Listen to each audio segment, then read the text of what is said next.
Salut les amis, c'est Proxy, bienvenue dans cette toute nouvelle vidéo. Aujourd'hui, je vous présente le Tecno Camon 15. Non, j'ai pas fait erreur, c'est effectivement le Tecno Camon 15. Oui, ils ont décidé de sauter les chiffres 13 et 14. On ne sait pas pourquoi. Si Samsung a décidé de quitter miraculeusement du S10 au S20, c'est que Tecno peut quitter du Camon 12 au Camon 15. Avant de continuer cette vidéo, si tu t'es miraculeusement perdu dans le monde de YouTube et tu t'es retrouvé sur ma chaîne, n'oublie pas de t'abonner et d'activer la cloche des notifications parce que tu sais que je dépose souvent mes vidéos à 6h30. Donc au cas où tu ne te lèves pas souvent le matin, mes vidéos vont te servir d'alarme. Ding. Retour sur le sujet principal de la vidéo, le Tecno Camon 15 et le Camon 15 Pro. Parce qu'il faut savoir que le Camon 15 Pro a une petite particularité de pop-up caméra. Je me demandais quand Tecno allait enfin décider à mettre les pop-up caméras sur ses smartphones et ils l'ont fait. Enfin, ça mérite qu'on applaudisse un peu.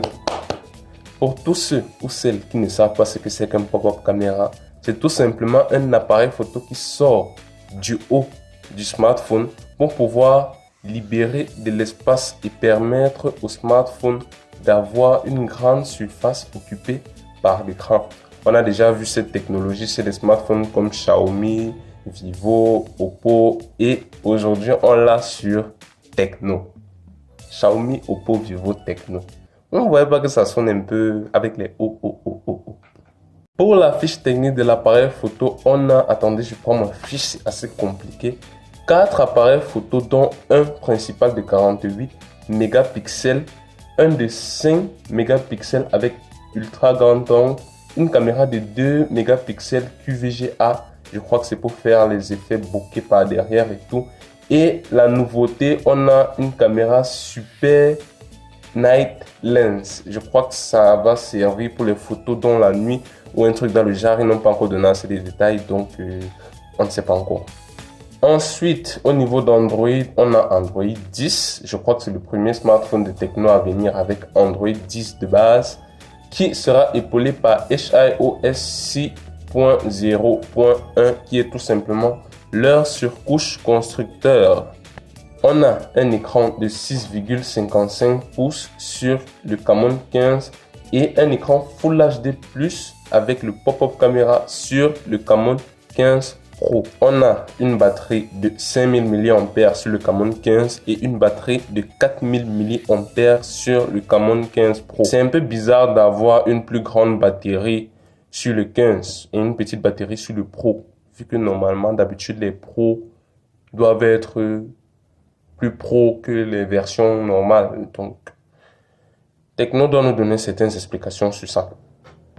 Au niveau de la RAM et de la mémoire interne, on a 4 Go et 64 Go pour le Camon 15 et 6 Go de RAM et 128 Go pour la version Pro. Et on a les sécurités normales aujourd'hui, c'est-à-dire le fingerprint sensor et le Face ID pour déverrouiller vos smartphones. C'est à peu près tout. Arrivons aux choses qui fâchent, le prix. Alors il faut déjà savoir que le smartphone n'est pas encore dévoilé en Afrique, je pense, mais il est déjà commercialisé en Inde et dans les pays de l'Est, je crois. Donc chez nous, chez eux, le smartphone est disponible pour le 15 à 140 $, pour le 15 Pro à 210 $.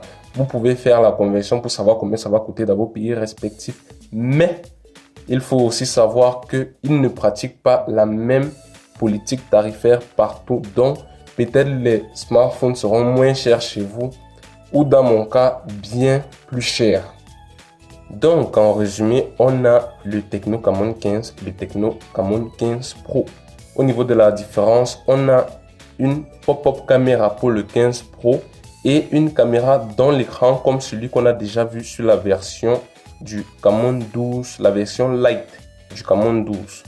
Et au niveau des différences aussi, on a 4 Go de RAM et 64 Go de mémoire interne pour la version normale et 6 Go de RAM avec 128 Go de mémoire interne pour la version Pro. Petite différence aussi au niveau de la batterie, on a 4000 mAh pour la version Pro et 5000 mAh pour la version normale. Alors, ça commente, ça like, ça partage, vous savez déjà quoi faire et surtout, n'oubliez pas d'activer la cloche des notifications. Comme je vous ai dit, je dépose mes vidéos entre 5h et 6h. Donc, pour ceux qui oublient toujours de mettre leur réveil, ça peut les servir de réveil. C'était Proxy, à la prochaine dans une nouvelle vidéo. On se voit.